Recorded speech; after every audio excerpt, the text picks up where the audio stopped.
Hello दोस्तों, क्या आप सभी को पता है कि महाभारत युद्ध के बाद विधवाओं का क्या हुआ। महाभारत का युद्ध आज तक धरती पर लड़ा गया सबसे बड़ा युद्ध था, जिसमें लाखों की संख्या में योद्धा मारे गए थे। कहा जाता है कि आधी धरती के योद्धा इस युद्ध में मार दिए गए थे। कुरुक्षेत्र में इतनी बड़ी संख्या में योद्धाओं की वीरगति से लाखों महिलाएं विधवा हो गई थी। क्या आप जानते हैं कि महाभारत के युद्ध के बाद इन विधवाओं का क्या हुआ था?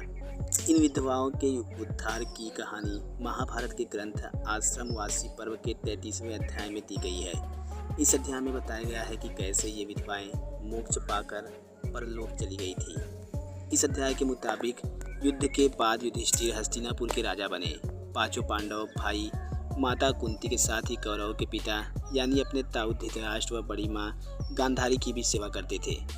महाभारत युद्ध की सभी विधवाओं को भी युधिष्ठिर ने हस्तिनापुर में ही बसाया और उनके पालन पोषण का खर्च उठाने लगे।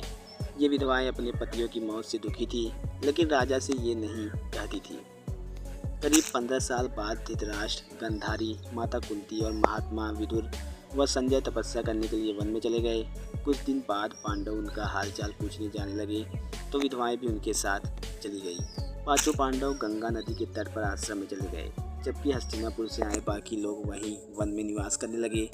कुछ दिन बाद वहां महर्षि वेदव्यास आए तो उन्होंने विधवाओं को दुखी देखा। महर्षि वेदव्यास ने सभी को कहा कि मैं एक रात के लिए आपको परिजनों से मिलवाऊंगा। महर्षि व्यास ने गंगा नदी के किनारे सूर्यास्त के बाद तपोबल से महाभारत में मारे गए सभी योद्धाओं को फिर से जीवित किया। योद्धा एक एक कर गंगा जल से बाहर आने लगे और अपने परिजनों से मिलने लगे और उन्हें बताया कि वे परलोक में खुशी से जीवन बिता रहे हैं। इससे सब खुश हो गए। एक दिन बीतने पर सारे योद्धा गंगा जल में डुबकी लगाकर दोबारा परलोक लौटने लगे। इससे विधवाएं फिर दुखी हो गई तो महर्षि वेदव्यास ने उन्हें एक और मौका दिया। महर्षि वेदव्यास ने कहा कि जो भी स्त्री अपने पति के साथ उनके लोक जाना चाहती है वो पवित्र गंगा जल में जीवन त्याग कर जा सकती है।